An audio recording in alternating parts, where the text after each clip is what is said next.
So hello everyone, as you all know, this is Nihar Tiwari. So guys, we're back with another video related to a series of organizational behavior, and today we are going to discuss about the next topic. So इससे पहले वाले parts अगर आपने नहीं देखे हैं तो channel की प्लेलिस्ट में जाके उसे जरूर चेकआउट करेंगे। मुझे इंस्टाग्राम पे फॉलो कर सकते हैं और जो टेलीग्राम ग्रुप है उसे भी ज्वाइन कर सकते हैं। ठीक है गाइस, सो अब हम इस वीडियो को स्टार्ट करें हैं। वीडियो को कर दे लाइक, चैनल को कर दे subscribe. So without any further delay let's start this video. So now guys, today we are going to discuss about this important topic, that is motivation theory. So जिन लोगों को लग रहा होगा motivation के बारे में तो नहीं बताया, थ्योरीज डायरेक्ट नहीं, ऐसा नहीं है। इससे पहले वाले पार्ट में हम मोटिवेशन के बारे में, उसके फीचर्स और उसकी इंपॉर्टेंस को अच्छे से कवर अप करके आए हैं। आज हम बात करेंगे कि मोटिवेशन की जो अलग अलग थ्योरीज हैं, जो अलग अलग ऑथर्स ने दी हैं, वो क्या है, मतलब उनके अनुसार क्या है मोटिवेशन, और लोग कैसे मोटिवेट होते हैं, क्या क्या चीजें हैं जो लाइफ में आपको मोटिवेशन देती हैं। तो उस पे बेसिस पे उन्होंने अलग अलग थ्योरी दी है कि ये मोटिवेशन है, ये चीज मोटिवेशन है, तो उसको हम पढ़ने वाले हैं। तो ये बहुत ही इजी है, बहुत ही इंटरेस्टिंग है, तो बहुत इंटरेस्ट के साथ आप लोगों को इससे पढ़ना है। पहली है मैस्लो की थ्योरी ऑफ नीड। ये तो मतलब बच्चों ने पढ़ी होगी, आई थिंक 8th क्लास तक के लोगों को भी ये थ्योरी ऑफ नीड्स पढ़ाई जाती है। हर्जबर्ग हो सकता है आपके लिए नया हो, 2 factor theory, X and Y theory of motivation, और ब्रूम एक्सपेक्टेंसी थ्योरी। हो सकता है इसमें 2 आ जाए आपके में, या मोटिवेशन थ्योरीज आ जाए, 15 नंबर का क्वेश्चन आ जाए, तो आपको अच्छा खासा कंटेंट लिखना ही है। तो अब एक एक थ्योरी को देख लेते हैं। सबसे इंपॉर्टेंट जो है वो है मैस्लो की थ्योरी ऑफ नीड्स। मैस्लो थे एक, अब्राहम मैस्लो। उन्होंने क्या किया, उन्होंने जो नीड्स की थ्योरी है वो दी। उन्होंने बताया कि हमारे जो ह्यूमन बीइंग है उसकी लाइफ में अलग अलग जरूरतें होती हैं अलग अलग समय पे, जिनको वो पूरा करते करते अपने अल्टीमेट जो लास्ट नीड है वहां तक पहुंचता है, और उसके बाद उसकी जितनी भी जरूरतें हैं, जितनी भी चीजें हैं जो लाइफ में से अचीव करनी वो अचीव कर लेता है। मतलब कि आपको अगर आप लेवल देखो, पहला है फिजियोलॉजिकल, सेफ्टी, सोशल, स्टीम और सेल्फ एक्चुअलाइजेशन। जो लोग पहली बार पढ़ रहे होंगे, हो सकता है साइंस स्टूडेंट ने ज्यादा ना पढ़ा हो, तो उनके लिए नया टॉपिक है, बाकी सबको पता है। इन्होंने बोला पहले आपकी जो नीड है वो फिजियोलॉजिकल नीड है। फिजियोलॉजिकल नीड मतलब कि एक इंसान जब जरूरत पे आता है तो सबसे पहले वो बस ये चाहता है कि मेरा पेट भरा रहे, मेरे पास अच्छे कपड़े, या जो भी बेसिक कपड़े हों, अच्छे भी नहीं जाएंगे भैया, ठीक ठाक कपड़े हों जो मतलब मेरे बॉडी को कवर कर ले, वो मेरे पास हो, घर हो, एक छत हो, मेरे पास इतना हो, बस वो फिजियोलॉजिकल नीड तक रहता है। ठीक है, तो फिजियोलॉजिकल नीड बेसिकली क्या है कि आप बेसिक जरूरतें पूरी करना चाहते हो, रोटी कपड़ा मकान, ये सारी चीजें आपके पास हो, बस मेरा ये लेवल ऑफ मोटिवेशन है। तो मैं अगर 0 से शुरुआत कर रही हूँ तो मेरा पहला बेसिक होगा कि मैं एक छत, एक कपड़ा और खाने का जुगाड़ जो है वो कर लूं। तो ये चीज मुझे क्या करेगी, मोटिवेशन देगी। जब तक मैं इसको नहीं अचीव कर लेती तब का, मान लो फिर मैंने अचीव कर लिया, मेरे पास बेसिक चीजें आ गई, मेरे पास खाना है, मेरे पास कपड़ा है, मेरे पास घर है। अब मेरे पास दूसरी नीड आएगी, क्योंकि आपको पता है ह्यूमंस की जो वांट्स है वो खत्म होनी नहीं है। फिर मेरी अलग से वांट आई कि ये सब चीजें बेसिक है मेरे पास, अब मुझे मूव करना है नेक्स्ट लेवल पे, जो कि होगा आपका सेफ्टी। सेफ्टी मतलब मुझे सुरक्षा चाहिए, मैं चाहता हूँ जहां मैं रह रहा हूँ मेरे पास सेफ्टी हो। ठीक है, अभी और डिटेल में पढ़ेंगे, अभी एक आप अंदाजा ले लो। ये सोशल मतलब कि जब मेरे पास सेफ्टी आ गई, फिर मैंने सोचा कि मुझे सोशल चाहिए, मतलब मैं चाहता हूँ समाज में लोग मुझे जाने, मुझसे घुले मिले, मेरे पास बात करने को लोग हों, मैं अपनी फीलिंग थॉट को शेयर कर लूं, because human is a social being. तो ये नीड तो आनी ही आनी है। फिर जब मैंने सोशल नीड सेटिस्फाई कर ली तो मैं आऊंगी स्टीम नीड पे। अब स्टीम नीड हो सकती है कि आप चाहते हो आपको सम्मान, रिकॉग्नाइजेशन मिले, लोग आपको प्रेस करें, आपको सम्मान की नजर से देखें, तो आप वो चाहते हो।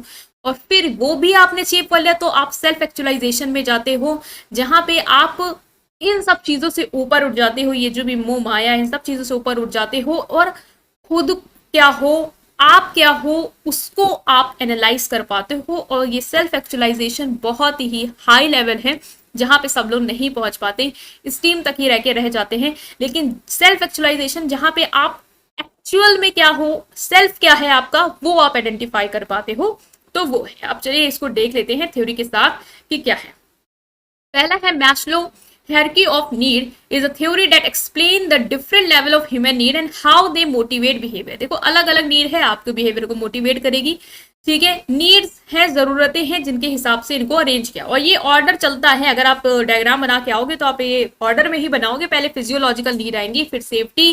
ठीक है, यहाँ 1 को 2 कर लेना, यहाँ सेफ्टी, और फिर आप फर्दर मूव करोगे। और सबसे ऊपर वाला सेल्फ एक्चुअलाइजेशन। तो 5 लेवल्स होते हैं, ठीक है।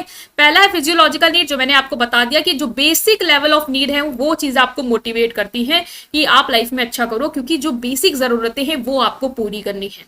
वो बेसिक नीड क्या है? फूड, वाटर, शेल्टर और स्लीप, ठीक है।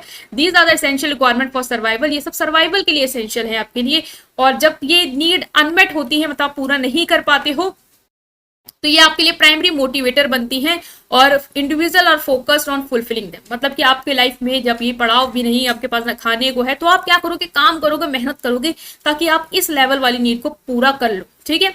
फिर मान लो इस लेवल वाली नीड को पूरा कर लिया, उसके बाद आप आते हो सेफ्टी नीड के लिए। ये क्या है? One physiological needs are satisfied, individual seek safety and security. This include protection from physical harm, कि आपको कोई फिजिकल हार्म ना हो, आप ठीक है, चोरी ना हो जाए, आप चीजें मतलब मुझे लगी हाँ मैं सुरक्षित हूँ, मुझे फियर नहीं कि कोई मुझे आके कल को मार डालेगा, ये वाली चीजें नहीं होनी चाहिए। आपको फाइनेंशियल सिक्योरिटी भी होनी चाहिए कि मैं कल को गरीब नहीं हो जाऊंगा, सड़क पे नहीं आ जाऊंगा, मतलब कि एक तरीके का सेफ्टी आपको चाहिए। वो वाली नीड को आप सेटिस्फाई करते हो। Safety need drive individual to find employment.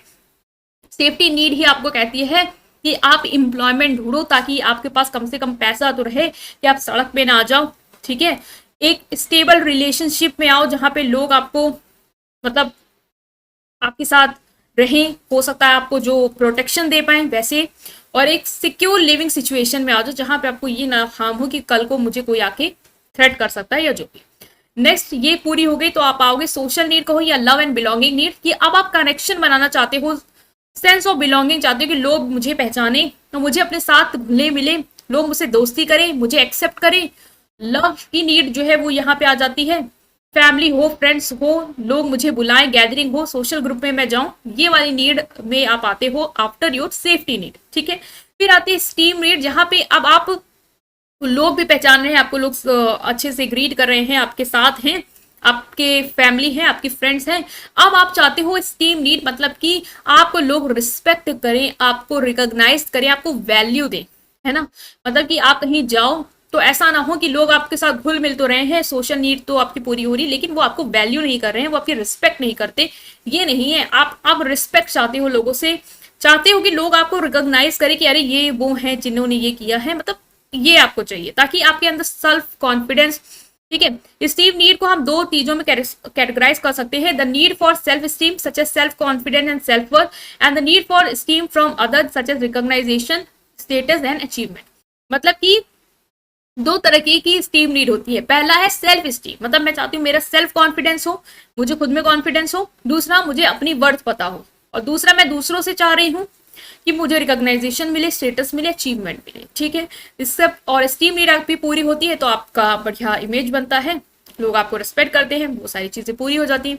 उसके बाद आप लास्ट नीड पे आते हो, जो कि होती है आपकी सेल्फ एक्चुअलाइजेशन नीड, कि at the top of hierarchy is the need for self actualization. This represent the desire to fulfil one potential, achieve personal growth and pursue individual growth and experience. मतलब अब आप अपने को पूरी तरीके से, आप क्या हो, आपका क्या पोटेंशियल है, आपकी क्या पर्सनल ग्रोथ हो, जब आप उसको अचीव करने में लग जाते हो, जहां पे आप अपने आप को पहचानते हो कि मेरा ये लेवल है, मैं इतना काबिल हूं, मुझे इसको करना है, मैं क्रिएटिविटी, मेरा पर्सनल डेवलपमेंट, आप अपनी सारी चीजों को एनालाइज करके जो भी आपका पोटेंशियल है उसको पूरा करने में लग जाते हो, ताकि आपके अंदर लाइफ में ये ना रह जाए कि यार मेरे अंदर ये था बट मैं कर नहीं पाया, वो वाली चीजें ना रह जाए। तो आप उस लेवल की नीड को पूरा करने के लिए जाते हो। और ये सारी जो नीड्स हैं वो लेवल बाय लेवल चलती हैं। ऐसा नहीं है कि आप पहले सेल्फ एक्चुअलाइजेशन में ही चले गए, नहीं, पहले आपको पास फिजियोलॉजिकल नीड सेटिस्फाई करनी है, फिर आपको सेफ्टी करनी है, फिर सोशल करना है, फिर स्टीम जाना है, और फिर ही सेल्फ एक्चुअलाइजेशन में पहुंच पाओगी। ये नहीं है कि आप पहली हो गई आप डायरेक्ट फिफ्थ में कूदो, ऐसा कुछ नहीं है, सीक्वेंस में चलने वाली है। The theory suggest that individual are motivated to fill the need at the lower level before they can reach the higher level, जो मैंने बता दिया आपको। तो कैरेक्टरिस्टिक सेल्फ एक्चुअलाइज पीपल की क्या होती है कि वो सॉलिट्यूड एंजॉय करते हैं, प्राइवेसी, मतलब ये नहीं कि मुझे लोग चाहिए तभी मैं खुश हूँ, मैं अपने में भी खुश हूँ, मैं अपने आप को एक्सेप्ट करता हूँ, मैं रियलिस्टिक हूँ, मैं रिस्पॉन्सिबल हूँ, मैं इस जर्नी को एंजॉय कर रहा हूँ, ठीक है। मुझे हड़बड़ नहीं है कि मुझे बस मिल जाए, मैं इंजॉय कराओ जर्नी को, और उसके साथ साथ पेशेंस के साथ मैं अपनी लाइफ में जो भी चीज़ें हैं उन्हें अचीव करना चाहता हूँ। मैं अपने पोटेंशियल को यूटिलाइज करना चाहता हूँ, जो मुझे पता है कि मैं कर सकता हूँ, उस वेस्ट नहीं जाने देना चाहिए थे। तो सेल्फ एक्चुअलाइज मतलब अपने आप को जब एक्चुअल में आप समझ पाओ, वो वाली जो नीड है वो है आपकी सेल्फ एक्चुअलाइजेशन। ठीक है, तो ये हमने कुछ नीड्स पढ़ी, ये एक सीक्वेंस में ही चलेगा, तो इसको आप देख सकते हैं। नेक्स्ट हम मूव करें हैं दूसरे ऑथर की, तो उसको देखते हैं। नेक्स्ट है Herzberg two factor theory. To factor theory मतलब इन्होंने दो फैक्टर्स की बात करी है जो इंसान को मोटिवेशन देते हैं। Herzberg two factor theory also known as motivation hygiene theory, इसको हम दूसरे नाम से भी जानते हैं, that is motivation hygiene theory. Explain the factor that influence job satisfaction and dissatisfaction in the work. According to this theory, there are two set of factor, दो factors हैं जो एम्प्लॉय को मोटिवेशन पे और जॉब सेटिस्फेक्शन पे असर डालते हैं, वो है हाइजीन फैक्टर और मोटिवेटर। हाइजीन फैक्टर क्या है? जो हर वक्त है उनके मानना था कि दो चीजें हैं जो एक इंसान को मोटिवेशन करती हैं एक काम की जगह पे। पहला है हाइजीन फैक्टर, मतलब कि जहां पे भी वो काम कर रहा है उसका इन्वायरमेंट कैसा है, उस जगह की कंडीशन कैसी है। अगर उस जगह की कंडीशन अच्छी है, उसका इन्वायरमेंट अच्छा है, तो ये कहीं ना कहीं एम्प्लॉय को उस काम में वर्क करने में हेल्प करेगा, वो सेटिस्फाइड रहेगा। जैसे कि सैलरी और बेनिफिट आपको कैसे मिल रहे हैं उस ऑर्गेनाइजेशन से, ये सब हाइजीन फैक्टर में आएंगे, जो कि आपकी वर्क इन्वायरमेंट और वहां की कंडीशन से रिलेटेड होंगे। ठीक है, मतलब कि आपको कितना पे दे रहे हैं, फाइनेंशियल इंसेंटिव क्या है, वर्किंग कंडीशन क्या है, physical aspect of working environment such as safety है या नहीं। मान लो ऐसी जगह काम कर रहे हैं जहां आपको सेफ्टी नहीं है, बड़ी बिल्डिंग में कुछ कंस्ट्रक्शन कर रहे हो, गिर गए तो वो नहीं है, क्लीनलीनेस नहीं है, गंदगी है, कंफर्ट नहीं है, तो ये सारी चीजें क्या है इसमें आएंगी। नेक्स्ट उन्होंने कहा कि कंपनी की पॉलिसीज क्या हैं, वो भी मैटर करती हैं कि वहाँ के रूल्स रेगुलेशन इतने स्ट्रिक्ट ना हो कि इंसान काम करना ही ना पसंद करे वहाँ पे। सुपरविजन कैसा है, गाइडेंस लोग दे रहे हैं नहीं दे रहे हैं आपको, वहाँ के लोगों के साथ आपका रिलेशनशिप कैसा है, तो ये सब किसमें आएंगे, हाइजीन फैक्टर में आएंगे, जिसकी ये बात करते हैं कि हाइजीन फैक्टर जो है वो एसेंशियल है जॉब डिससेटिस्फेक्शन को प्रिवेंट करने का। अगर आप चाहते हो आपके एम्प्लॉय जो है वो काम करे और उस जॉब से डिससेटिस्फाइड ना हो, तो आपको हाइजीन फैक्टर पे वर्क करना होगा, मतलब कि वहां की जो वर्किंग एनवायरनमेंट है उससे रिलेटेड फैक्टर्स पे वर्क करना होगा। When these factors are inadequate or unsatisfactory, they lead to employee dissatisfaction, but their presence alone does not significantly contribute to motivation or satisfaction. मतलब कि इनका अकेले, मतलब पहले तो उन्होंने हाइजीन फैक्टर बताया, तो उन्होंने कहा सिर्फ यही फैक्टर्स अकेले इंसान को मोटिवेट नहीं कर सकते एम्प्लॉयज में, ये फैक्टर बस ये एश्योर कर सकते हैं कि जो एम्प्लॉय है वो वहां पे डिससेटिस्फाइड ना हो अपनी जॉब से, उसको अनकंफर्टेबल ना लग रहे उस जॉब को करने में, क्योंकि आपने उसको ऐसा एनवायरनमेंट दिया है जहां पे वो इजिली काम कर पा रहा है, अच्छी पॉलिसीज है, अच्छा पर्क्स मिल रहा है, बेनिफिट मिल रहा है, तो वो सेटिस्फाइड है अपनी जॉब से। लेकिन उन्होंने दूसरे फैक्टर की बात करी जो कि मोटिवेटर है, जो फाइनली आप उसको क्या करेंगे, मोटिवेट करेंगे कि वो उस जॉब के साथ कंटिन्यू करे। सेटिस्फेक्शन तो है, कंफर्ट तो है, लेकिन कंटिन्यू करने के लिए भी कुछ चीजें चाहिए होंगी, वो आएंगी आपकी मोटिवेटर्स पे। Motivator are the factors that are related to content of work itself and have the potential to positively impact job satisfaction and motivation। और ये सब क्या करते हैं, मोटिवेटर जो है, जो आपके जॉब सेटिस्फेक्शन है उस पर भी असर डालते हैं पॉजिटिवली, मतलब उसको और इम्प्रूव करते हैं, और आपकी मोटिवेशन पे। पहला है achievement, the sense of accomplishment and recognization for job well done, मतलब आप कोई काम कर रहे हो ऑर्गेनाइजेशन में अच्छा, तो आप चाहते हो कि आपको उसके लिए प्रेज किया जाए, उसके लिए आपको अकम्पलिशमेंट दिया जाए, आपको लगे कि हाँ मैंने कुछ बड़ा अचीव किया है, तो वो चीज आपको मोटिवेट करेगी वहां अच्छे से काम करने के लिए। रिकॉग्नाइजेशन, लोग आपको जाने, आपके कंट्रीब्यूशन, आपके एफर्ट्स को अप्रिशिएट करें। रिस्पॉन्सिबिलिटी, आपको डिसीजन मेकिंग में अथॉरिटी दी जाए, ऐसा ना हो कि आपको डिसीजन से हटा दिया जाए, नहीं आप क्यों जवाब दे रहे हैं, आप क्यों बताने, नहीं, आपको वो भी चीजें, आपको रिस्पॉन्सिबिलिटी दी जाए, आपको पावर दी जाए, जिससे आप मोटिवेशन लाओ अपने में। एडवांसमेंट, आपके पास करियर की ग्रोथ अपॉर्चुनिटी आपको ऑर्गेनाइजेशन दे, प्रमोशन दे आपको, तो भी आप वहां पे मोटिवेटेड रहोगे। और पर्सनल ग्रोथ पे भी काम करें, मतलब आपको कुछ ऐसी स्किल्स भी सिखाएं जिससे आपका पर्सनल ग्रोथ हो जाए, आप अच्छे से डेवलप कर पाओ प्रोफेशनली। तो ये सारी चीजें इन्होंने बात करी है मोटिवेटर में, मतलब कि एक ऑर्गेनाइजेशन में एक एम्प्लॉय है तो उनको ये सारी चीजें क्या करती हैं, इनके हिसाब से मोटिवेट करती हैं। पहला है हाइजीन फैक्टर, जो कि आपके वर्किंग इन्वायरमेंट से रिलेटेड है कि अच्छा इन्वायरमेंट दो, अच्छी लाइटनिंग दो, सेफ्टी दो, अच्छी सैलरी दो, बेनिफिट दो, ये सब दो। और मोटिवेटर्स की बात करी जहां पे किसी जॉब सेटिस्फेक्शन को जो हाइजीन आपको दे रहा है उसको और इन्हेंस करो, मतलब कि आपको अच्छे अच्छे अवार्ड दो, आपको रिकॉग्नाइजेशन दो, प्रेस करो, ये सारी चीजें। तो इनकी हमने बात कर ली है यहाँ पे। तो motivators are intrinsic factor that can lead to higher level of job satisfaction and motivation. मतलब जो हमने यहाँ मोटिवेटर की बात करी, इसका क्या है, इंट्रिंसिक फैक्टर है जो आपके जॉब सेटिस्फेक्शन और मोटिवेशन को और ऊपर लेवल तक लेके जा सकती हैं। According to Herzberg, hygiene factor are necessary but not sufficient for employ motivation. जो हम बात कर भी सकते हैं कि हाइजीन फैक्टर जो है वो जरूरी है, लेकिन एम्प्लॉय को अकेले मोटिवेशन नहीं देते हैं। मोटिवेशन अगर आप चाह रहे हो तो आपको उसको ग्रोथ, अचीवमेंट, रिकॉग्नाइजेशन, एडवांसमेंट, ये सारी चीजें देनी होंगी, तब इंसान मोटिवेशन फील करेगा। ठीक है, इसीलिए इन्होंने दो फैक्टर की बात करी, एक हाइजीन फैक्टर जो आपको जॉब में सेटिस्फेक्शन दे, और दूसरा मोटिवेटर जो आपको जॉब को सेटिस्फेक्शन के साथ साथ आगे फर्दर कंटिन्यू करने में हेल्प करे, मोटिवेशन दे कि आप वहां पे अपना बेस्ट दो। ठीक है, वो तो इनकी हमने बात कर ली थी, जो हर्सबर्ग के टू फैक्टर थ्योरी है। आई होप कि समझ में आया है। नेक्स्ट हमारे बहुत ही इजी थ्योरी है, ये वाली 2 मिनट में खत्म होगी, that is X Y theory of motivation. X Y theory of motivation क्या है, ये डॉगल्स करके हैं, उन्होंने X Y theory of motivation दी है आपकी। इन्होंने एम्प्लॉयज की वर्किंग को अंडरस्टैंड किया, उसके बाद बताया कि अलग अलग तरीके का स्टाइल है मोटिवेशन का, अलग अलग एम्प्लॉयज का, उसको बात की। इन्होंने थ्योरी एक्स में ऐसे एम्प्लॉयज के बारे में बात करी जो कि काम को पसंद नहीं करते, काम चोर हैं। मतलब कि इन्होंने एज्यूम किया कि थ्योरी एक्स एज्यूम करती है कि employees have inherent dislike for work, कि जो एम्प्लॉयज है उसके अंदर से काम करने का तो जी चाहता नहीं है, वो जब यही कोशिश करता है कि काम को अवॉइड कर दे जब भी पॉसिबल हो। ये सजेस्ट करता है कि people are primarily motivated by external factors such as reward, punishment and strict supervision. देखो, आपको पता है कि थ्योरी एक्स आपको इनके हिसाब से बता रही है कि जो एम्प्लॉयज हैं वो कामचोर हैं, वो बस यही चाहते हैं कि कैसे कैसे मैं काम से बच जाऊं। आप लोगों ने देखा भी होगा, अगर आपके फ्रेंड्स भी कहीं जॉब करेंगे तो आप देखते होंगे कि वो भी यही सब, अगर ऑनलाइन कर रहे हो तो बताते होंगे आपको कि मैं तो भैया टाइम निकाल के सो जाता हूँ, मैं तो ऑनलाइन जाके इतना काम देखता नहीं हूँ, जब मुझे वक्त मिलता है मैं काम चोरी कर लेता हूँ या चीजों को इधर उधर कर देता हूँ। तो ये वो एम्प्लॉयज है जो थ्योरी एक्स के हिसाब से बैठ रहे हैं, मतलब कि इनको काम करने में कोई रुचि नहीं है, बस इसलिए करें क्योंकि पैसा कमाना है। मतलब ये बाहर वाली चीजें उनको मोटिवेट कर रही हैं, इसीलिए बस वो काम कर रहे हैं, अदरवाइज उनके अंदर से कोई मोटिवेशन नहीं, अंदर से तो वो काम चोरी करना चाहते हैं।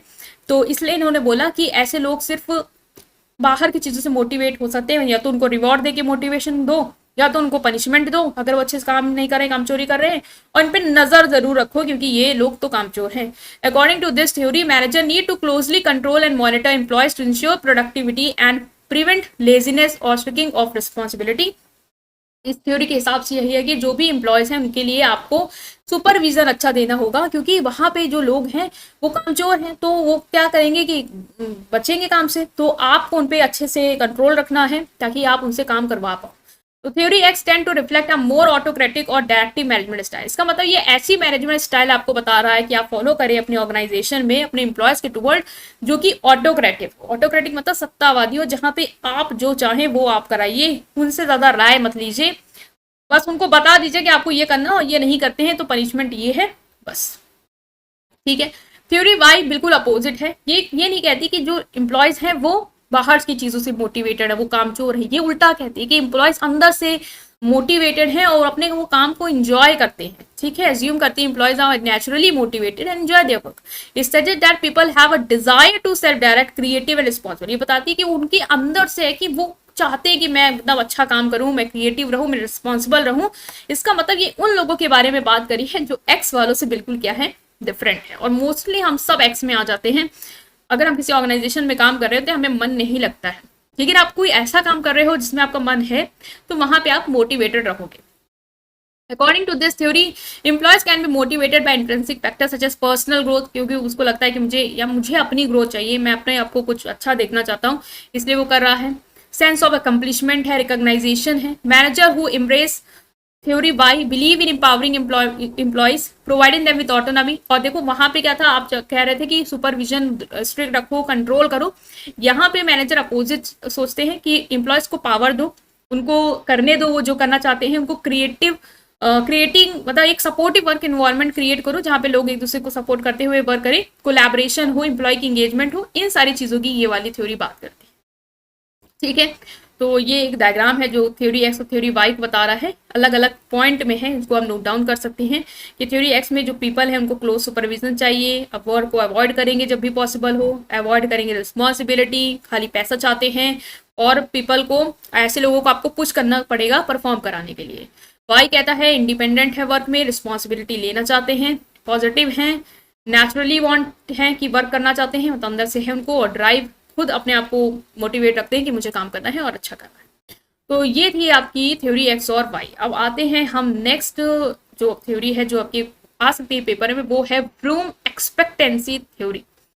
अब ब्रूम एक्सपेक्टेंसी थ्योरी जो है वो काफी इजी है ये भी, तो इसको देख लेते हैं। ब्रूम एक्सपेक्टेंसी थ्योरी जो है वो विक्टर ब्रूम ने आपको दी है। एक मोटिवेशन थ्योरी है जो फोकस करती है relationship between individual expectation, efforts, performance and outcomes. मतलब ये फोकस करती है तीन चीजों। तीन चीज क्या है? पहले तो आपकी एक्सपेक्टेशन क्या है किसी काम को लेके, इंस्ट्रूमेंटेलिटी, मतलब आपको क्या लगता है कि अगर वो काम में आप अच्छा काम करोगे, एफर्ट्स डालोगे तो आपको क्या मिलेगा, और जो मिल रहा है और जो आपने किया उसको आप क्या वैल्यू देते हो। आपको कुछ मिला, आप क्या सोच रहे हो, हाँ ये मेरे एफर्ट्स के हिसाब से मुझे सही मिला, मैं उसको वैल्यू कर रहा हूँ जो रिवॉर्ड है, या फिर आपको लग रहा नहीं यार ऐसा कुछ नहीं है।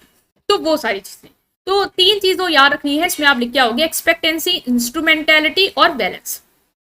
Expectancy refers to an individual belief that their efforts will result in a desired level of performance. Expectation, आपको ये expectation रखने को बोलते हैं कि अगर मैं अच्छा करती हूँ, अच्छा परफॉर्म करती हूँ, तो मैं जो चाहती हूँ कि मैं अचीव कर लूँ, या जो मैं परफॉर्मेंस अचीव करना चाहती हूँ वो मैं अचीव कर पाऊंगी बिकॉज ऑफ माई एफर्ट्स.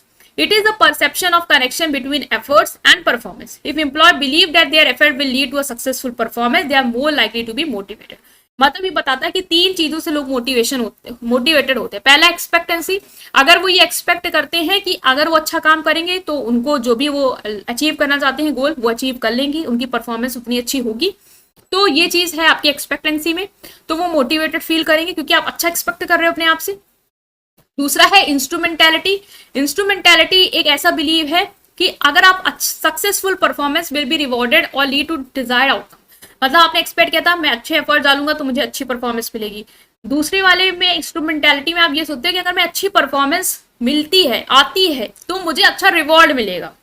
तो आप उस लिए मोटिवेशन में आए हो, उसलिए आपको ये चीज आपको मोटिवेटेड कर रही है कि अच्छा परफॉर्म करने के बाद मुझे अच्छा रिवॉर्ड मिलने वाला है। तो यहाँ पे परसेप्शन जो है वो लिंक कर देता है परफॉर्मेंस और आउटकम को, कि अगर अच्छा परफॉर्म किया तो अच्छा अवार्ड जो है वो मुझे मिलने वाला है, इसलिए मैं मोटिवेटेड। नेक्स्ट है आपका balance. Balance is the value, balance देखो वैल्यू है, अट्रैक्टिवनेस है, individual place on the anticipated outcome और रिवॉर्ड। अब जो भी रिवॉर्ड आपको मिला, जो भी आपने एफर्ट्स डाला, उसकी वजह से जो आपको रिवॉर्ड मिला, उसको आप कितना वैल्यू कर रहे हो, उसको आप किस नजर से देख रहे हो, वो आ जाता है बैलेंस। ये भी आपको मोटिवेशन देता है कि different individual may assign different values to the same outcome based on the preference, need and personal goal. मतलब कि सेम आउटकम के बेसिस पे अलग अलग लोग उसी आउटकम को अलग अलग तरीके से वैल्यू करते हैं। एक पर्सन, वन पर्सन में हाईली वैल्यू फाइनेंशियल रिवॉर्ड, अगर उसको मतलब उसने अच्छा काम किया, उससे एक्सपेक्ट किया मैं अच्छा काम करूंगा तो मुझे अच्छी परफॉर्मेंस, मतलब मैं एफर्ट डालूं तो मैं अच्छा परफॉर्म करूंगा। फिर वो इंस्ट्रूमेंटेलिटी में उसने सोचा अच्छा परफॉर्म करता तो अच्छा रिवॉर्ड मिलेगा। बैलेंस है कि अच्छा रिवॉर्ड मिल गया, अब उस रिवॉर्ड को वो कैसे देख रहा है, कि वो उससे खुश है या डिससेटिस्फाइड है, तो वो उसको कैसे वैल्यू करा। हो सकता है कुछ लोग हैं उनको रिवॉर्ड मिला तो वो उसको अच्छे से ले रहे हैं, तो हो सकता है वो रिवॉर्ड उनको मोटिवेट करेगा। While other may be motivated by recognization of personal development opportunity. लेकिन दूसरे के लिए क्या है कि उसने जो एफर्ट्स डाला, जो उस परफॉर्मेंस अच्छी करी, उससे जो उसको रिवॉर्ड मिला वो था पैसे का रिवॉर्ड। उसको लगा यार मुझे ये नहीं चाहिए था, मुझे तो रिकॉग्नाइजेशन चाहिए था, वो मुझे नहीं मिला, तो मैं मोटिवेशन फिर मेरा गिर जाएगा, मैं रिवॉर्ड को वैल्यू नहीं करूंगी। ठीक है, थोड़ा एग्जाम्पल से समझेंगे और इजी करेंगे इसको, कि ब्रूम की expectancy theory motivation determined by multiplication of these factor. मतलब कि इंस्ट्रूमेंटेलिटी, एक्सपेक्टेशन और बैलेंस, इन तीनों के मल्टीप्लिकेशन की वो बात करते हैं। मतलब कि ये तीन आपस में मिलके इंसान को मोटिवेशन देते हैं। इन तीनों में एक भी कमजोर हो गया तो आप मोटिवेटेड नहीं रहोगे। एक्सपेक्टेंसी वही है कि आप क्या एक्सपेक्ट करते हो, आप क्या लगता है कि अगर मैं अच्छा परफॉर्म करता हूँ, एफर्ट्स डालता हूँ तो मैं अच्छा परफॉर्म करूंगा। इंस्ट्रूमेंटेलिटी, अच्छा परफॉर्म करूंगा तो अच्छा रिवॉर्ड मिलेगा। और बैलेंस है कि आप उस रिवॉर्ड को किस तरीके से देखते हो। मान लो आप के अंदर एक्सपेक्टेंसी तो है, आपको पता है मेरे अंदर काबिलियत है, मैं एफर्ट डाल सकता हूँ, मुझे पता है मैं अच्छा कर लूंगा। वो है आपके अंदर, तो आप मोटिवेशन हो वहां पे। ठीक है, नेक्स्ट आता है रिवॉर्ड, इंस्ट्रूमेंटैलिटी। आपको लग रहा है कि अगर मैंने परफॉर्म अच्छा किया तो मुझे अच्छा रिवॉर्ड मिलेगा, लेकिन अगर आपके अंदर ये चीज नहीं आई, आपको लगता है मैंने अच्छा परफॉर्म किया मुझे अच्छा रिवॉर्ड नहीं मिलेगा, तो यहाँ पे ये वाला वीक हो गया, तो भले ही आपको रिवॉर्ड मिला आप उसकी वैल्यू कर नहीं रहे हो। तो इन तीनों में कोई भी एक या दो भी वीक हुआ तो पूरा मोटिवेशन आपका गिर जाएगा।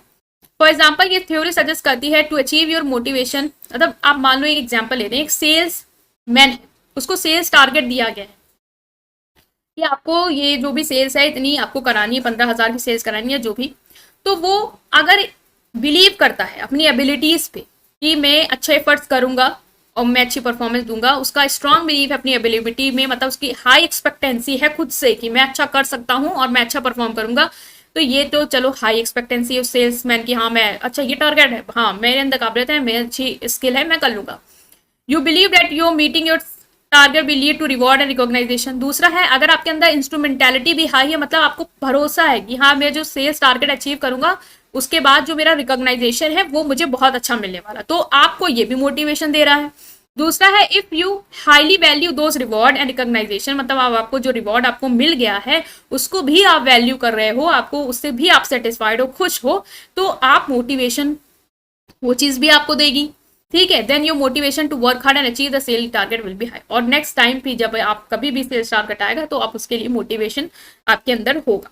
ऑन द अदर हैंड अगर आपकी कोई भी फैक्टर वीक है तो आपका मोटिवेशन वीक है। For example if you don't believe your efforts will be significant impact on performance, मान लो आपको पता है मेरी स्किल नहीं है अच्छी कम्युनिकेशन की, मुझे उन्होंने सेल्स टारगेट दिया इतना ज्यादा मैं नहीं पूरा कर पाऊंगा, तो यहाँ आपका मोटिवेशन गया, एक्सपेक्टेंसी आपकी चली गई, आपको भरोसा ही नहीं अपने एफर्ट्स पे अपनी परफॉर्मेंस पे। दूसरा अगर आप ये सोचते हो कि जो भी रिवॉर्ड और रिकॉग्नाइजेशन है, if you think that there won't be any reward recognition if you achieve your target, low instrumentality. अब अगर ये भी आप सोच रहे हो कि मुझे अरे कोई रिवॉर्ड नहीं मिलने वाला है, तो मतलब इंस्ट्रूमेंटलिटी केस में भी आप लो चले गए, तो भी आप मोटिवेशन में चले गए, और आपको लग रहा है कि जो रिवॉर्ड मुझे मिल रहा है मैं उसको जो मैंने टारगेट पूरा किया उसके हिसाब से वो रिवॉर्ड कोई वैल्यू नहीं रखता, तो भी आप क्या हो गया मोटिवेटेड नहीं हो, डीमोटिवेटेड। तो यहाँ क्या हो गया मोटिवेशन बिल्कुल गिर गया।